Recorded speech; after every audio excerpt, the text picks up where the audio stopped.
नमस्कार, माली समाचार हिंदी में आपका स्वागत है। मैं दिनेश माली। आज हम एक शापित कुर्सी की बात करने वाले हैं।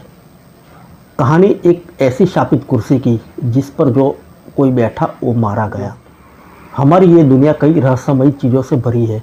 अक्सर इनमें जुड़े कई किस्से कहानियाँ लोगों को बीच काफ़ी प्रचलित होते हैं।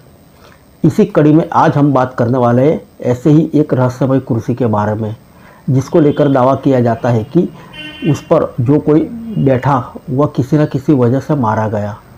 कहा जाता है कि ये कुर्सी इंग्लैंड या फिलाडेल्फिया के एक म्यूज़ियम में रखी गई है।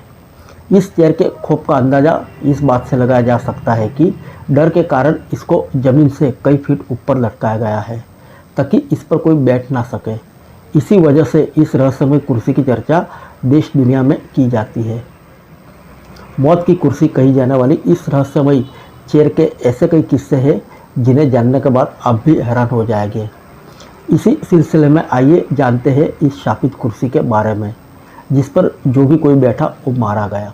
आपकी जानकारी के लिए बता दें कि ये कुर्सी थॉमस बस्बी नामक एक शख्स की थी। कहा जाता है कि उसकी पसंदीदा चेयर पर एक बार उसके ससुर बैठ गए थे। इससे थॉमस काफ़ी गुस्सा हो गया और उसने उनका मर्डर कर दिया। इस मर्डर के कारण थॉमस बस्बी को फांसी के तख्ते पर लटका दिया गया। हालांकि मरने से ठीक पहले थॉमस ने यह श्राप देते हुए कहा था कि जो भी कोई इस कुर्सी पर बैठने की हिम्मत करेगा उसकी मौत हो जाएगी। गौरतलब बात यह है कि थॉमस की मृत्यु के बाद भी कई लोगों ने इस बात को गंभीरता से नहीं लिया और उस कुर्सी पर बैठना चाहा। हालांकि चेयर पर बैठने के कुछ ही दिनों में उनकी मृत्यु हो गई। कुछ समय बाद जब कुर्सी पर बैठने वाले 4 लोगों की मृत्यु हुई तो कई लोगों को इस बात का एहसास हुआ कि यह कुर्सी शापित हो चुकी है।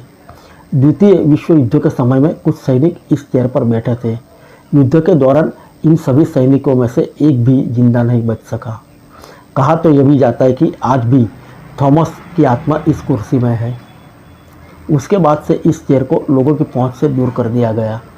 इसे अब एक म्यूज़ियम में रखा गया है। इस कुर्सी को डेथ चेयर के नाम से जाना जाता है। इसे लेकर लोगों के भीतर डर इतना ज़्यादा है कि वे म्यूज़ियम में भी इसे देखने से डरते हैं। फिर मिलेंगे अगले बुलेटिन में अन्य किसी खबर के साथ। तब तक के लिए इजाज़त दीजिए। नमस्कार।